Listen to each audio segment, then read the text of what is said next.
Pasamos a la siguiente comunicación. Determinación del virus del papiloma humano en tracto genital inferior como método de cribado de patología anal en mujeres seropositivas. Nos lo presenta Laura González Rodríguez. Hola, buenos días. Yo soy Vanessa Rodríguez, residente de ginecología del Hospital de Vigo. Laura González no ha podido asistir por problemas laborales, entonces voy a ser yo la que os exponga nuestro trabajo acerca de la determinación del virus del papiloma humano como método de cribado de la patología anal en mujeres seropositivas. Como introducción, y como todos sabéis, las mujeres todas tenemos una mayor susceptibilidad a la infección por el virus de la inmunodeficiencia humana, por múltiples motivos que en su mayoría pueden extrapolarse y a su vez explicar el mayor riesgo de infección también por el virus del papiloma humano. Existen múltiples causas que explican esta mayor susceptibilidad femenina. La amplia estructura de la mucosa vaginal asociada a una mayor concentración del virus en el semen pondrían a la mujer en una situación de mayor riesgo de infección por el VIH en una relación heterosexual sin ningún tipo de protección. Pero aquí la inmunidad individual va a jugar un papel importante en esta infección, pues un desequilibrio en la misma provocaría que las mujeres tengan una presencia y persistencia de la infección por el virus del papiloma humano en el tracto genital inferior y, por lo tanto, pues una aparición de neoplasias intraepiteliales a este nivel. Las mujeres VIH positivas tienen una mayor incidencia de infección por el virus del papiloma humano en el tracto genital inferior, lo que conlleva a una mayor probabilidad de aparición de lesiones citohistológicas derivadas de dicha infección y por eso esas mujeres deben tener un manejo especial. La mayor persistencia de la infección por el virus del papiloma humano unido a la interacción sinérgica VIH-HPV junto con el grado de inmunodepresión conlleva a que haya una mayor probabilidad de las lesiones intraepiteliales a cáncer a nivel del tracto genital inferior. Como saben, para que se instaure un cáncer a nivel de tracto genital inferior es necesario una infección viral que sea persistente, mal controlada por un tipo del virus del papiloma de alto riesgo oncogénico. Así, nuestras mujeres inmunodeprimidas con mayor persistencia del virus del papiloma humano y junto a lo que dijimos de la interacción sinérgica VIH-HPV, tendrán un riesgo aumentado tanto de neoplasia intraepitelial como de la progresión de esta a cáncer. De hecho, se ha visto en la literatura que esta puede llegar a multiplicarse incluso por 8. En cuanto a la incidencia de cáncer anal en las mujeres VIH positivas, es de 70 de cada 100.000 pacientes VIH. Entonces, a raíz de todo esto fue lo que nos motivó un poco a realizar nuestro estudio. Como objetivo principal del estudio fue determinar la relación entre el HPV en el tracto genital inferior y las displasias anales y como objetivo secundario pues demostrar la importancia del cribado de las displasias anales en estas pacientes. Se llevó a cabo un estudio observacional transversal prospectivo entre octubre del 2012 y diciembre del 2014. Donde se seleccionaron las mujeres seropositivas que fueron remitidas para un cribado de la patología cervical y anal a nuestras consultas de patología cervical del Complejo Hospitalario Universitario de Vigo.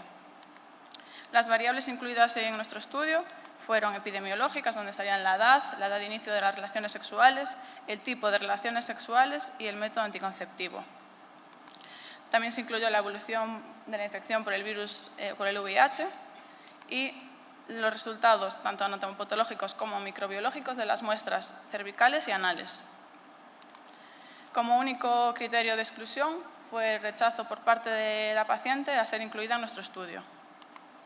En cuanto a los resultados obtenidos, se obtuvo un tamaño muestral de 76 mujeres VIH positivas, su edad media fue de 44 años y la edad media de inicio de las relaciones sexuales de 17. Más de la mitad de ellas no empleaban un método anticonceptivo alguno y tan solo el 28% un método de barrera. En cuanto a la carga viral media basal, fue de 4.500 copias, pero más del 80% de ellas tenían una carga viral que era indetectable en el momento en que se realizó el cribado. Y los niveles de CD4 pues, oscilaron entre 28 y 1.500. En cuanto a las citologías cervicales, resultaron positivas un 35% y en más de la mitad, en un 67%, sí que presentaban un virus de papiloma de alto riesgo positivo. En las muestras anales, un 25% de ellas resultaron estar alteradas y también en más de la mitad, en este caso un 63%, tenían un virus del papiloma humano de alto riesgo positivo. Entonces, al estudiar la relación entre la displasia anal y el virus de papiloma anal de alto riesgo, sí que se demostró que era estadísticamente significativa, con una P de 0,00. Así pues, el 92% de las citologías anales normales, que eran negativas, también tenían un virus de alto riesgo negativo, lo que implicaría un alto valor predictivo negativo. También resultó ser estadísticamente significativa la relación entre la displasia anal y el virus del papiloma humano a nivel del tracto genital inferior, es decir, en cervix y o ano. De tal modo que casi el 95% de las citologías anales que eran patológicas, es decir, citologías positivas, también tenían un virus del papiloma humano positivo en el tracto genital inferior, lo que implicaría alta sensibilidad. Así pues, podemos decir que a raíz de este estudio, el virus del papiloma humano de alto riesgo en el tracto genital inferior podría ser un buen predictor de displasia anal. Sin embargo, donde no vimos una relación estadísticamente significativa fue al determinar la relación entre la displasia anal y la displasia cervical, y tampoco entre displasia anal y la presencia de virus de papiloma a nivel cervical. Ya como conclusiones y para finalizar, decir que el virus del papiloma humano de alto riesgo en el tracto genital inferior sí que mostró una relación significativa con las displasias anales y que la determinación, el estudio del virus del papiloma en el tracto genital inferior femenino podría valorarse como una prueba de cribado de patología anal en las mujeres VIH. Nada más.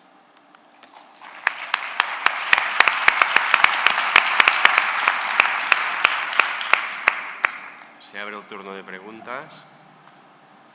Pompeyo. Bueno, yo he venido por estas dos comunicaciones que me han parecido excelentes y tus imágenes preciosas. Mira, lo primero es decirle a Antonio, que no ha venido, que espero que se recupere del problema que está teniendo. Y bueno, me ha gustado mucho la presentación. La semana pasada estuve en el Congreso Nacional de Patología de Cervix, que me invitaron a dar una conferencia sobre esto, y me sorprendió, igual que me has sorprendido tú, de que muchos ginecólogos, muchas ginecólogas están haciendo citologías anales y querían hacer anoscopias. Entonces me ha sorprendido que el 24%, o sea, una de cada 4 mujeres infectadas por VIH que se hace una citología, según la serie que tenéis, que está muy bien, tiene displasia anal. Quiere decir que si se da el primer paso, hay que dar el segundo. Quiere decir que habría que hacer anoscopias a una de cada 4 de nuestras mujeres.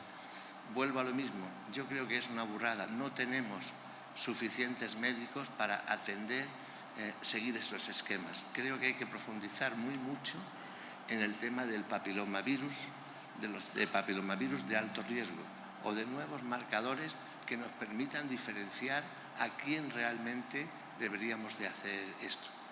En nuestro caso, nosotros no estamos haciendo a mujeres porque tenemos un problema, que es que no quieren. Entonces, te quería preguntar, ¿qué porcentaje de pacientes han rechazado esto? Porque tenéis 74, pero no sé de cuántas mujeres. O sea, ¿qué porcentaje de mujeres lo han admitido? Porque probablemente en la consulta de ginecología sea muchísimo más fácil el realizarlo. Y la segunda, ¿tú no crees que la población ideal para hacer esto sería cualquier mujer VIH positivo que tenga ya diagnosticado una displasia de alto grado en cervix?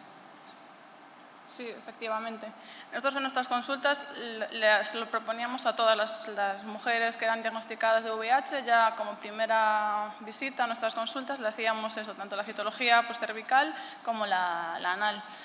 Como las que rechazaron, creo que fueron alrededor de 5 pacientes más o menos. El resto sí que pertenecer al estudio igual más, pero el hecho de hacer la citología anal, al explicárselo, sí que aceptaban la mayoría. Se lo hacemos pues eso cuando llegan, si la primera citología, si es negativa se la repetiríamos al año y en función de eso pues ya manejamos. No, siguiendo un poco con lo que decía Pompeyo, yo creo que es un problema tremendo esto, porque al menos, por ejemplo, en Cataluña, nosotros estamos intentando, y creo que esto se está haciendo solamente en 4 hospitales grandes, y los hospitales más pequeños pues no tienen nada, intentar mirar el tema del papiloma básicamente en varones homosexuales. Y tenemos unas listas de espera de casi un año, no podemos recibir pacientes de otros hospitales y ya ni pensamos en hacerle nada a las mujeres. Y yo creo que es algo que no sé qué pasa en otras comunidades, pero para nosotros realmente se está produciendo un problema acuciante y angustiante, porque ni las direcciones de los hospitales, ni la Consejería de Sanidad, pues parece como si esto no existiera.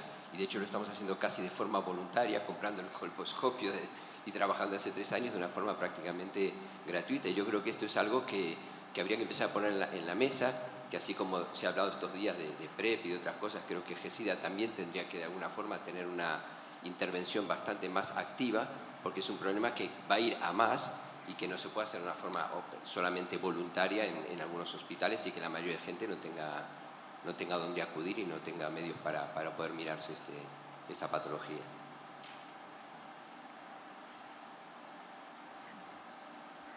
Muy bien, muchas gracias.